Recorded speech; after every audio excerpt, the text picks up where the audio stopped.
폴란드가 국방 현대화를 위해 한국산 무기를 대거 도입한 사실은 이미 잘 알려져 있지만 최근 전해진 소식은 단순한 무기거래 차원을 넘어 국제사회의 이목을 집중시키고 있습니다. 폴란드 공군이 보유 중인 F-16CD 전투기 48대를 최신형 F-16 바이퍼급으로 개량하는 계획을 미국 정부가 승인했으나 그 비용이 무려 73억 달러, 하나 약 10조 일, 500억 원에 달한다는 보도가 나오면서 충격을 안긴 것입니다. 단순히 고가라는 수준을 넘어 이미 스텔스 전투기 F-35A를 32대 들여올 때 지출했던 46억 달러보다 더 비싸다는 점이 결정적이었습니다. 전 세계에서 가장 비싼 전투기라는 별명을 가진 F-35보다 업그레이드 비용이 비싸다는 사실은 폴란드 내부에서 거센 논란을 불러일으켰습니다. 군사 전문 매체 디펜스24 역시 이 문제를 집중 조명했습니다. F-35보다 비싼 F-16 업그레이드라는 자극적인 제목으로 보도된 기사에서는 과연 폴란드가 막대한 비용을 들여 노후화된 기체를 개량하는 것이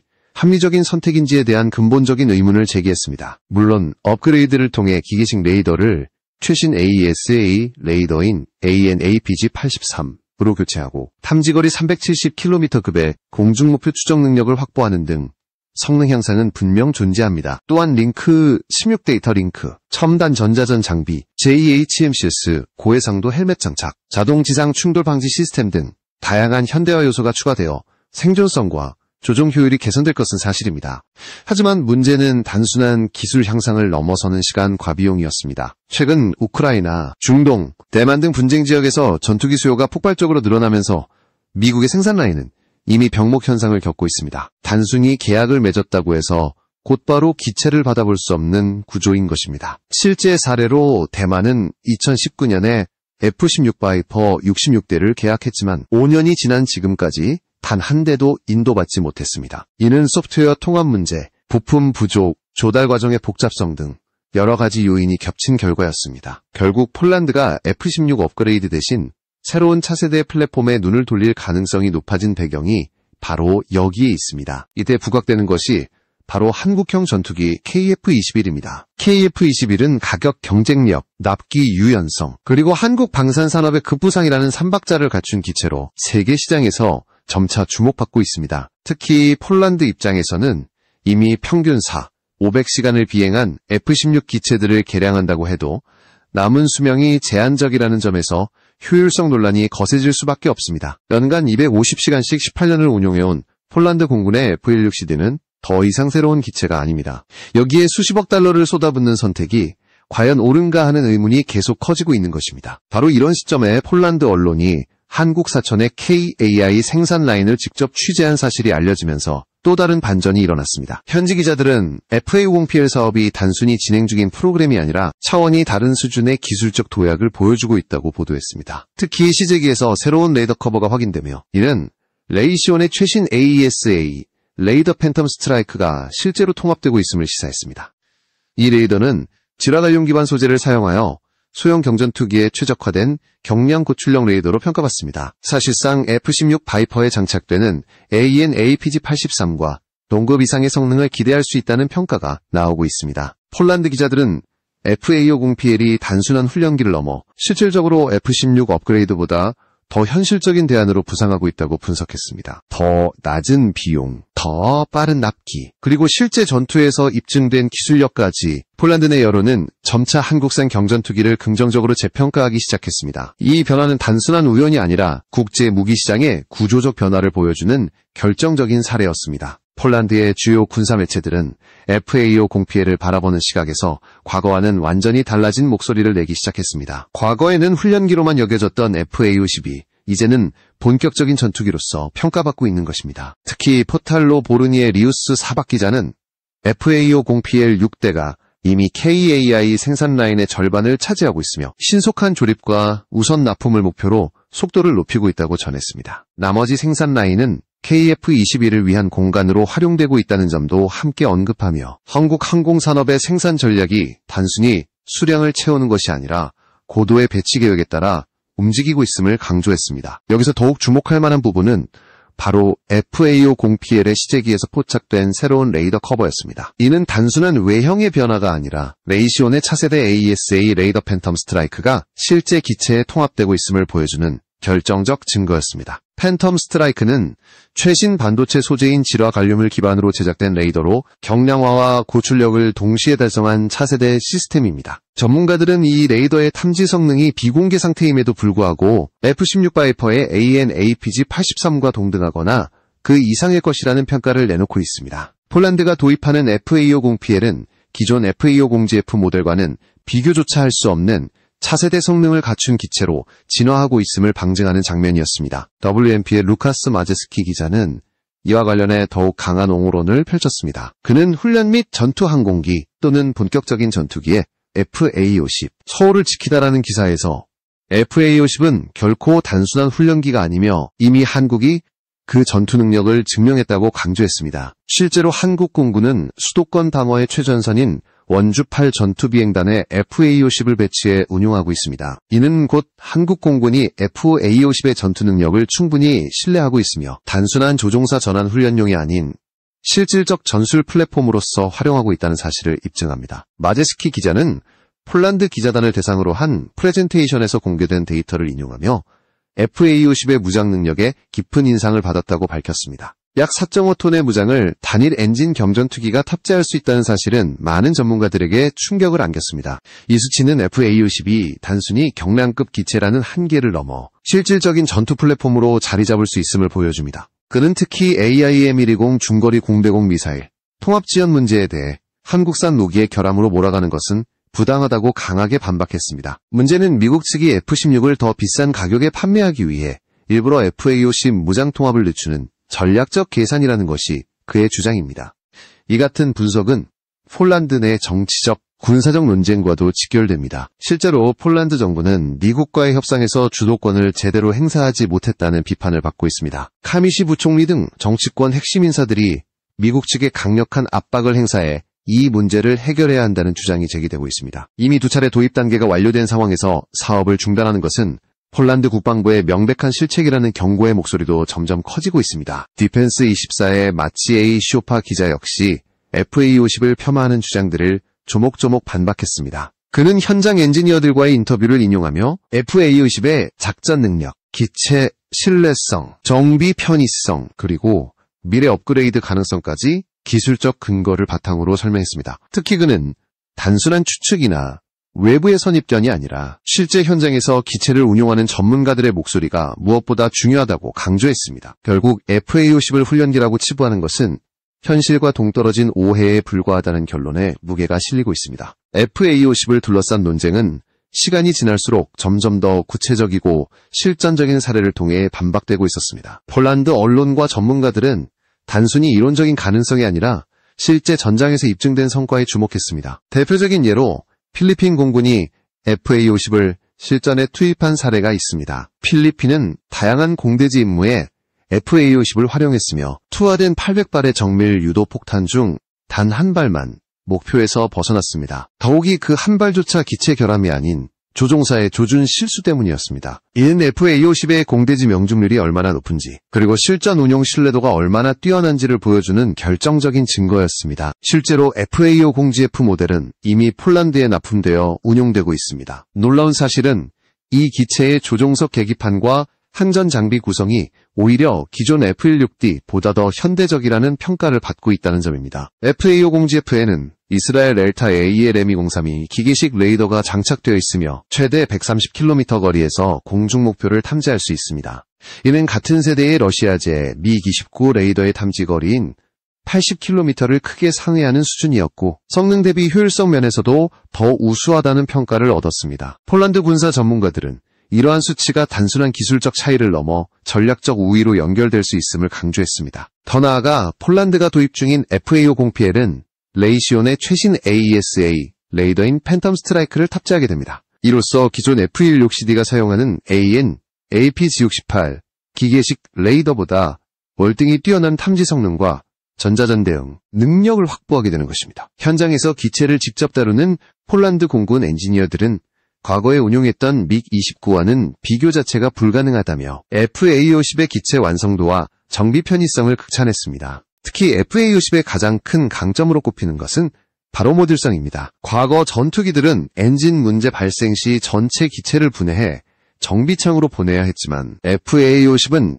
기지 내에서 중간 수준의 정비가 가능하도록 설계되었습니다. 이는 실전 운용 시 가용성과 유지비 절감에서 막대한 차이를 만들어냅니다. 현장의 기술자들은 FA50이 단순히 훈련기가 아닌 다양한 전술 임무를 소화할 수 있는 기체라는 점을 직접 체감하고 있었습니다. 폴란드 내에서도 여론은 점차 바뀌기 시작했습니다. 초기에는 일부 전문가들이 정치적 이해관계나 방산 로비의 영향을 받아 FA50은 훈련기일 뿐이라는 주장을 반복했지만 현장의 증언은 전혀 다른 이야기를 하고 있었습니다. 실제 엔지니어들은 오히려 강한 어조로 직접 경험도 없는 이들이 무슨 자격으로 평가하느냐라고 반문하며 FA50의 성능을 폄하하는 주장에 강한 불쾌감을 드러냈습니다. 이처럼 FA50은 단순한 훈련기의 틀을 완전히 벗어나 정찰, 요격, 근접 지원, 공중 초계 등 다양한 임무에 투입 가능한 다목적 전술기로 자리매김하고 있었습니다. 이는 데이터와 실전 기록, 그리고 기술진들의 증언으로 명확히 입증된 사실이었습니다. 결국 FA50을 둘러싼 폴란드 내 논쟁은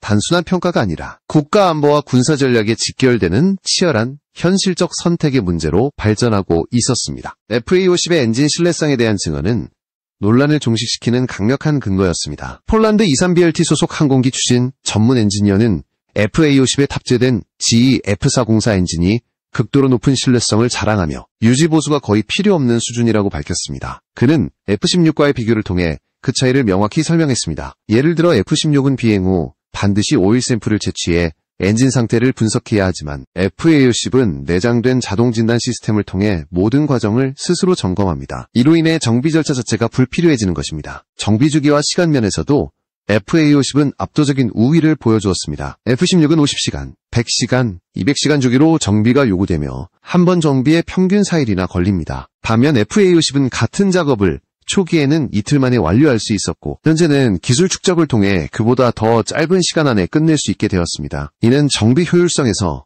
F16 대비 약 23배의 차이를 만들어냈습니다. 실제 운용 비용 역시 비행시간당 FA50이 F16보다 3에서 4배 이상 저렴하다는 분석이 나왔습니다. 이는 단순한 비용 절감 차원을 넘어 전시 상황에서 기체 가용성을 좌우하는 핵심 요소입니다. 이 때문에 폴란드 기술진들은 FA50을 단순히 훈련기로 국한해 평가하는 것에 강한 분노를 드러냈습니다. 실제로 폴란드는 이미 M346 훈련기를 도입해 조종사 양성에 활용하고 있기 때문에 굳이 FA50을 훈련 전용으로 사용할 이유가 없습니다. 오히려 FA50은 폴란드와 나토의 동북 국경을 수호하는 전투 임무에 투입되며 조종사들은 공대지 공격, 지상군, 근접 지원, 특수부대 협력 작전 등 실질적인 전투 임무를 수행하도록 훈련받고 있습니다.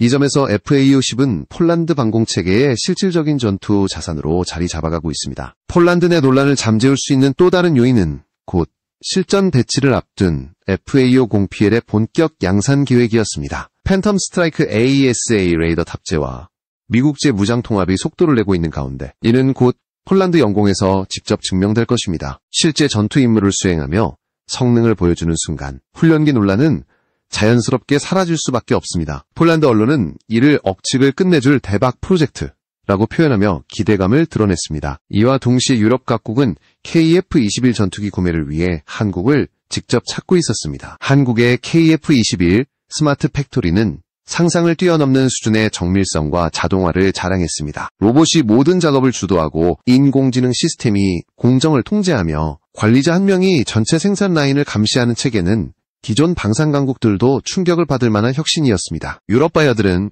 미국, 프랑스, 중국의 전투기 공장을 방문해본 경험이 있음에도 불구하고 KF-21 공장에서 확인한 세밀한 작업 수준에 극찬을 아끼지 않았습니다. 특히 조립 중인 복저형 KF-21은 단순한 시제기가 아닌 실전 투입을 전제로 한 첫 양산형 모델이었습니다. 이 기체가 완성되는 순간 동아시아 전투기 전력의 균형은 새로운 국면에 들어설 것으로 전망되었습니다. KF-21은 이미 고고도, 혹한, 고온 등 극한 환경 시험에서도 안정적인 성능을 입증했으며 공군 주력기로서 신뢰성이 크게 높아지고 있습니다. 중국과 일본이 최신 전투기를 잇따라 배치하며 긴장을 고조시키는 상황에서 KF-21은 한국 안보의 핵심 전략 자산으로 부상하고 있습니다. KF-21의 등장은 단순한 전투기 개발 성공을 넘어 한국 항공기술의 도약을 상징하는 사건으로 받아들여지고 있습니다. 특히 중국조차 한국의 기술을 경계하는 모습을 보이고 있습니다. 과거 중국은 한국의 파스, PAS 조립 시스템을 언급하며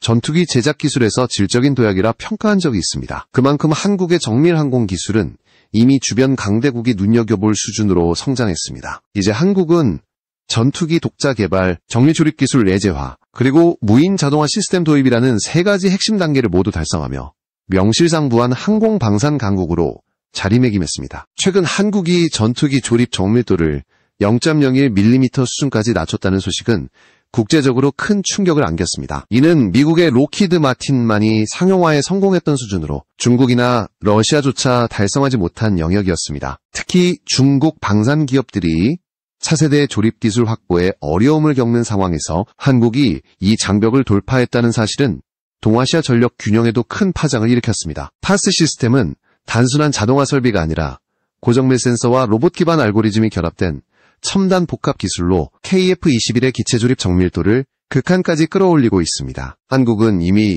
2005년부터 이 기술 개발에 착수해 FA-50 경전투기 생산 과정에서 노하우를 축적했습니다. 반도체 정밀 생산 공정에서 얻은 피드백을 항공기 제작에 접목하며 국산화에 성공한 것입니다. 그 결과 한국은 미국에 이어 세계에서 두 번째로 0.01mm 급 조립 정밀도를 공식 달성한 국가로 기록되었습니다. 이는 단순한 기술적 성취를 넘어 한국이 독자적인 전투기 개발 능력을 확보했음을 보여주며 실전 배치 속도를 단축시키는 전략적 자산으로 직결됩니다. KF-21의 실전 배치는 더 이상 선택이 아닌 필수로 여겨지고 있습니다. 중국은 대만 및 인도와의 갈등을 고조시키며 한반도 인근에도 최신 전투기를 집중 배치하고 있습니다. 이러한 상황에서 KF-21은 단순한 전력 증강이 아니라 자주 국방의 핵심 구심점 역할을 하게 될 것입니다. KF-21 블록 1, 블록 2, 블록 3까지 단계적으로 전력화가 이루어진다면 한국은 동아시아에서 자국 영공을 독자적으로 방어할 수 있는 전투체계를 확립하게 됩니다. 이는 국제사회에 강력한 신호를 보내는 동시에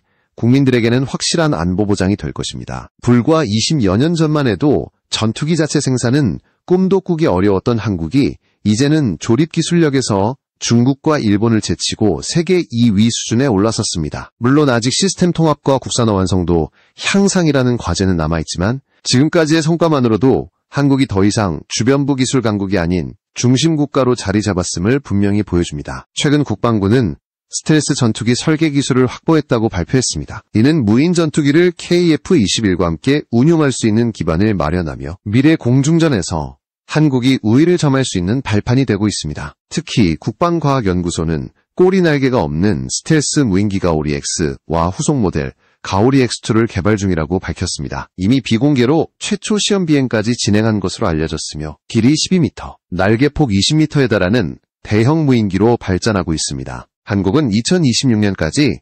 KF-21과 무인 전투기가 편대 비행을 할 수 있는 기술을 확보하겠다고 공식적으로 발표했습니다. 이는 단순한 계획이 아니라 이미 실질적인 연구와 시험 비행으로 이어지고 있는 현실적 성과입니다. 한국군은 최근 레이더 탐지 확률을 최소화하는 저피탐 설계 기술을 확보했다고 발표했습니다. 이는 스텔스 무인 전투기 개발에서 가장 중요한 단계 중 하나로 한국은 짧은 기간 안에 괄목할 성과를 달성했습니다. 실제로 국방과학연구소는 레이더 반사 단면적을 줄인 모형 비행체를 제작해 비행시험을 실시했고 비행제어 알고리즘 검증을 통해 무인 항공기의 핵심 기술을 완벽히 확보했다고 강조했습니다. 이와 같은 성과는 단순한 연구 성과에 그치지 않고 곧 KF-21 전투기와 연계된 유무인 복합작전 체계로 연결될 예정입니다. 특히 주목할 점은 한국이 단기간에 무인 전투기 스텔스 기술을 확보했다는 사실입니다. 불과 5년 만에 시험 비행과 저피탐 형상 기술을 완성했다는 것은 세계적으로도 드문 사례입니다. 이러한 발전은 북한의 무인기 침투 사건 이후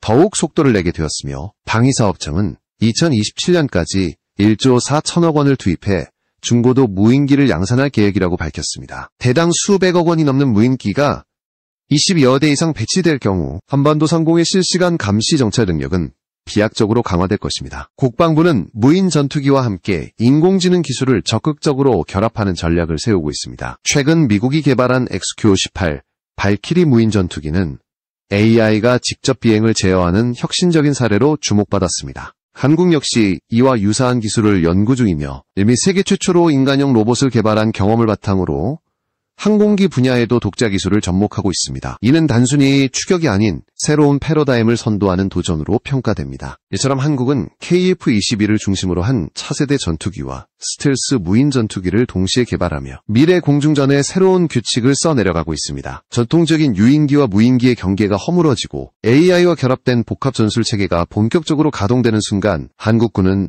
아시아에서 독보적인 공군력을 확보하게 될 것입니다. 이는 단순한 군사적 의미를 넘어 국제사회에서 한국의 위상을 근본적으로 바꿔놓는 결정적 변수가 될 수 있습니다. 무엇보다 중요한 것은 이러한 성과들이 우연이나 단기적인 성과가 아니라는 점입니다. 지난 수십 년간 차근차근 쌓아올린 기술적 기반, 그리고 국방 자주화에 대한 국민적 의지가 결합해 이룩한 결과입니다. FAO-12 실전에서 신뢰를 얻고 KF-21이 스마트 팩토리와 초정밀 조립 기술로 국제시장에서 주목받으며 동시에 스텔스 무인 전투기 개발이 본격화되는 지금 한국은 명실상부한 항공 방산 강국으로 도약하고 있습니다. 앞으로의 과제는 명확합니다. KF-21 블록 1에서 블록 3까지 성공적으로 전력화를 완료하고 무인 전투기와 AI 기술을 접목해 복합 전술 체계를 완성하는 것입니다. 이 목표가 달성되는 순간 한국은 더 이상 미국이나 유럽에 의존하는 수입국이 아닌 세계 무기 시장의 흐름을 바꾸는 선도국으로 자리매김할 것입니다. 이제 세계는 한국이 만들어갈 새로운 공중전의 시대를 주목하고 있습니다.